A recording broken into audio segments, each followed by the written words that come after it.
बिस्मिल्लाहिर्रहमानिर्रहीम। Welcome to my YouTube channel. अस्सलाम वालेकुम क्लास 9। उम्मीद है आप सब खैरियत से होंगे। वीडियो स्टार्ट करने से पहले आपसे छोटी सी रिक्वेस्ट है, अगर आपने मेरे चैनल को सब्सक्राइब नहीं किया तो प्लीज़ चैनल को सब्सक्राइब करें, कमेंट लाजमी किया करें, चैनल को सपोर्ट भी किया करें, शेयर किया करें। सो आज हम करेंगे unit number 2 review exercise 2 question number 5 and 6। Previous lecture में हम क्वेश्चन को डिस्कस कर चुके हैं 2 से 4 तक। नाउ हमने क्वेश्चन नंबर 5 और 6 को डिस्कस करना है।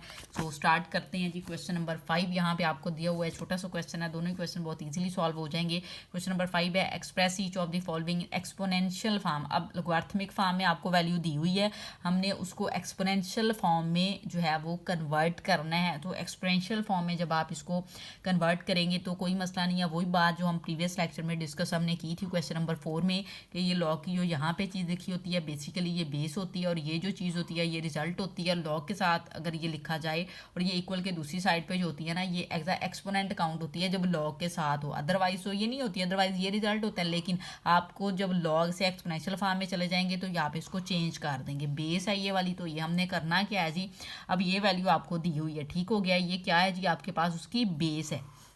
ये वाली क्या है, आपके पास बेस बनेगी लॉग की। ये क्या होती है, बेस होती है। तो हमने यहाँ पे इस तरह से वैल्यू दी होती है ना हमें लॉग, और ये होती है आपके पास यहाँ पे बेस होता है, इधर आपके पास रिजल्ट है, और इक्वल के दूसरी साइड पे आपके पास एक्सपोनेंट होता है। ठीक हो गया। अब आप इसको बैक ले आएंगे, ये जो बेस है इसको यहाँ पे राइट कर देंगे, ये एक्सपोनेंट है, बेस के एक्सपोनेंट होता है, तो ये वाली सॉरी इक्वल इधर नहीं लगेगा, और ये वाला जो है वो यहाँ पे आ जाएगा आपके पास। ठीक हो गया। अब इक्वल लगा के ये वाली वैल्यू जो है ना इक्वल के दूसरी तरफ चली जाएगी, क्योंकि ये रिजल्ट होता है। तो बस ये आपके पास जो है वो आंसर आ जाएगा पार्ट नंबर 1 का। ठीक हो गया जी। अब पार्ट नंबर 2 की जानिब चलते हैं। पार्ट नंबर 2 में 729 बेस लॉग की जो है वो 9 दी हुई है, इक्वल टू 3 दिया हुआ है। हमने क्या राइट करना है, ये क्या है जी, इसकी बेस है, हम इसको यहाँ पे राइट करेंगे, और ये जो इक्वल के दूसरी साइड पे है ये एक्सपोनेंट है, तो हम इसको यहाँ पे राइट कर लेंगे, फिर इक्वल लगा लेंगे, ये वाली वैल्यू इक्वल के दूसरी साइड पे चली जाएगी, क्योंकि ये रिजल्ट होता है लॉग के साथ दिया गया हो। तो ये आपके पास इसका आंसर आ जाएगा।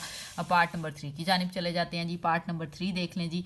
पार्ट नंबर 3 में ये वैल्यू दी गई है, हमने करना क्या है जी, ये वाली इसकी क्या होगी, बेस होगी, लॉग की बेस राइट की, इक्वल के दूसरी साइड पे एक्सपोनेंट है, तो वो बेस की एक्सपोनेंट हो गया, यहाँ पे पावर में आ गया, और ये जो होता है ये रिजल्ट होता है, तो इसको हम इक्वल के दूसरी साइड पे मूव करवा लेंगे, तो ये यहाँ पे 1024 आ जाएगा। ठीक हो गया। तो यहाँ पे जो है ना आपका क्वेश्चन नंबर जो 5 था ना वो यहाँ पे हो जाएगा कंप्लीट। नाउ अब हम चलते हैं जी क्वेश्चन नंबर 6 की जानिब। तो यहाँ पे मैंने राइट किया हुआ है क्वेश्चन नंबर जो 6 है, उसने क्या है, find the value of x in the following. आपने एक्स की वैल्यू फाइंड करनी है।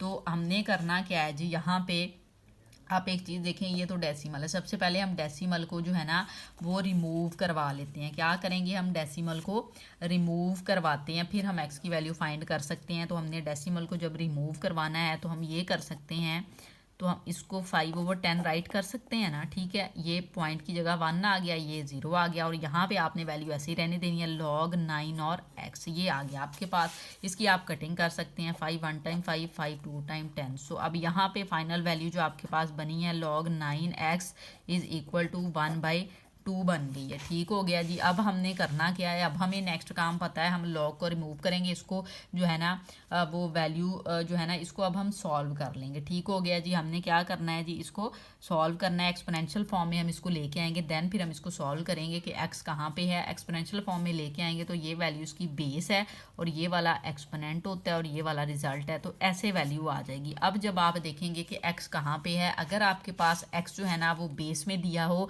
तो आपने बेस जो है ना फिर आपने एक्सपोनेंट को सेम करने की कोशिश करनी है, ताकि फिर हम एक्सपोनेंट को कंपेयर करवा लें, जो चीज़ सेम हो जाएगी उसको कंपेयर करवा लेंगे। अगर एक्स आपको एक्सपोनेंट में नज़र आ जाए तो फिर हमने बेस सेम करवा के उसको कंपैरिजन करवाना होता है।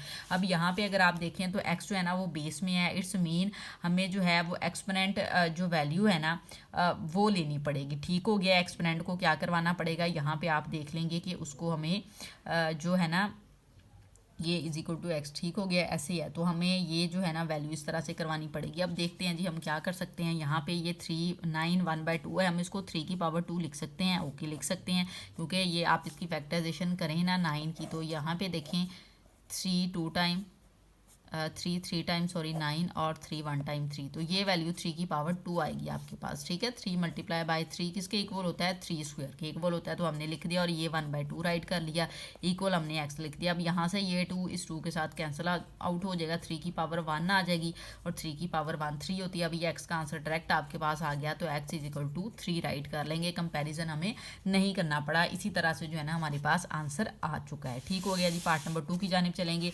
अब यहाँ पे देखिए लॉग नहीं दिया हुआ, तो ये टेंशन तो खत्म होगी कि हमने इसको कैसे राइट करना है, लॉग रिमूव नहीं करना पड़ेगा। बाकी चीज़ों पे आ जाएं।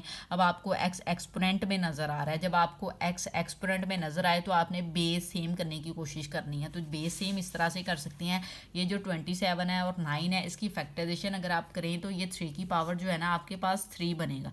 क्या बनेगा, 3 की पावर 3 बनेगा। किस तरह से बनेगा, हम यहाँ पे इसको राइट कर लेते हैं। 27 आपने लिखा, अब यहाँ पे देखें आप इसकी फैक्टराइजेशन करें तो 3 9 टाइम 27 होता है। ठीक हो गया, और यहाँ पे 3 टाइम 9 होता है, और ये यहाँ पे 3 1 टाइम 3 होता है। ये 3 की पावर देखिए आपके पास कितनी बनेगी, 3, तो हमने 27 को 3 की पावर 3 की फॉर्म में राइट कर लिया। और यहाँ पे ये 9 है, इसको हम पहले प्रीवियस क्वेश्चन में कर चुके हैं, तो हम इसको इस तरह से लिख सकते हैं 1/3 स्क्वायर, और पावर में यहाँ पे एक्सपोनेंट में जो वैल्यू है 3x, इसको हम ऐसे ही रहने देते हैं। ठीक हो गया जी। अब यहाँ पे देखिए आपके पास ये जो 3 की पावर 2 है, अगर मैं इसको ऊपर ले जाऊँ, ये आपको नज़र आ रहा है ना, ठीक है, डिनोमिनेटर और नोमिनेटर की प्लेस पे लेके जाएं तो इसके साइन पावर के बदल जाएंगे, तो ये ऐसे पावर हो जाएगी। ठीक है, और यहाँ पे 3x आ गया = 3 और पावर 3 आ गई। ठीक हो गया। अब यहाँ पे ये जो -2 है इस वैल्यू के साथ मल्टीप्लाई हो जाएगा, तो हमने इसको मल्टीप्लाई कर देना है। 3 - 6x हो जाएगा, 3 2 टाइम 6 साथ में माइनस आ गया = 3 की पावर 3। अब आप देख लें जी कि आपकी बेस सेम हो चुकी है। जब बेस सेम हो जाती है तो आप कंपैरिजन करेंगे, एक्सपोनेंट को एक्सपोनेंट के इक्वल रख सकते हैं, तो -6x = 3 राइट कर देंगे। अब हमें वैल्यू किसकी चाहिए, x की वैल्यू चाहिए, तो 6 को हम इक्वल के दूसरी साइड पे ले जाएंगे माइनस के साथ ही, तो 3/6 हो जाएगा। 3 1 टाइम 3 3 2 टाइम 6। ठीक हो गया, ये कटिंग हो गई यहाँ पे, तो आंसर आपके पास x का आ जाएगा -1/2। ठीक हो गया जी। तो इस तरह से जो है ना आपका पार्ट नंबर 2 भी जो है ना वो कंप्लीट हो जाएगा। अब लास्ट पार्ट की जानिब चलते हैं, वो यहाँ पे मैंने राइट किया हुआ है। तो लास्ट पार्ट आपके पास है जी 1/32 और यहाँ पे 64 दिया हुआ। अब मसला ये है जी, मसला कोई भी नहीं है, लॉग दिया ही नहीं हुआ, मसला तो हल हो गया, एक काम तो हल हो गया पहले ही। अब आपने क्या करना है, एक्स को देखना है, एक्सपोनेंट में दिया हुआ है, इस मीन हमें बेस को सेम करना पड़ेगा। हमने इन 32 की और 64 की क्या कर लेनी है जी, फैक्टराइजेशन कर लेनी है। 64 की फैक्टराइजेशन हम पहले जो है ना वो स्टार्ट करते हैं यहाँ पे। तो ये देखें जी 2 3 टाइम 6 हो गया, 2 2 टाइम 4 हो जाएगा। यहाँ पे आप देखें 2 1 टाइम 2 1 कैरी गया, 16 2 16 टाइम 32 होता है। ये यहाँ पे 2 8 टाइम हो जाएगा आपके पास, ये 2 4 टाइम हो जाएगा, फिर 2 2 टाइम 4 होता है, और फिर 2 1 टाइम 2 हो जाएगा। अब ये 2 काउंट कर लें, 1 2 3 4 5 6। इट्स मीन जब आपने 64 की फैक्टराइजेशन की है तो आपके पास 2 की पावर कितनी आ गई है, 6 आ गई है। और इस साइड पे 32 है, वो इसको यहीं से काउंट कर लें, 1 2 3 4 5, तो 2 की पावर कितनी आ जाएगी, 5 आ जाएगी। 32 2 की पावर 5 राइट करें, एक्सपोनेंट में जो वैल्यू है उसको हम लिख देंगे। हमने बेसिकली बेस को सेम करना है। अब ये जो पावर आपको नीचे नज़र आ रही है हम इसको ले जाएंगे ऊपर, ऊपर दायरा 1 नहीं है तो 2 की पावर -5 हो जाएगा। क्यों 5 -5 हो गया, डिनोमिनेटर को नोमिनेटर की प्लेस पे लेके जाएं तो पावर जो है ना उसके साइन बदल जाते हैं, पॉजिटिव हो तो नेगेटिव हो जाती है, नेगेटिव है तो पॉजिटिव है, पॉजिटिव थी नेगेटिव हो गया, और ये 2 की पावर x आ गया = यहाँ पे 2 की पावर 6 ही रहेगा आपके पास। ठीक हो गया। अब ये जो -5 है इसको 2x के साथ मल्टीप्लाई करें तो -10x हो जाएगा = 2 की पावर 6 हो जाएगा। बेस आप देख लें, बेस आपकी सेम है। अब आप क्या करेंगे, इसको कंपैरिजन करवा सकते हैं, एक्सपोनेंट को एक्सपोनेंट के इक्वल रखें, -10x = 6 आपने जो है ना वो राइट कर दिया। ठीक हो गया। हमें वैल्यू किसकी चाहिए, x की, तो 10 को हम उधर ले जाएंगे, माइनस भी रिमूव कर लेंगे तो 6/10 आ जाएगा। ठीक हो गया। यहाँ से आप इसकी कटिंग कर सकते हैं, 2 3 टाइम 6 और 2 5 टाइम 10। सो आपके पास x की वैल्यू आ जाएगी -3/5। ठीक हो गया। तो यहाँ पे आपका जो है ना वो क्वेश्चन हो जाएगा कंप्लीट। उम्मीद है आपको वीडियो अच्छी लगी होगी। वीडियो अच्छी लगे तो लाइक एंड शेयर ज़रूर करें। Thank you.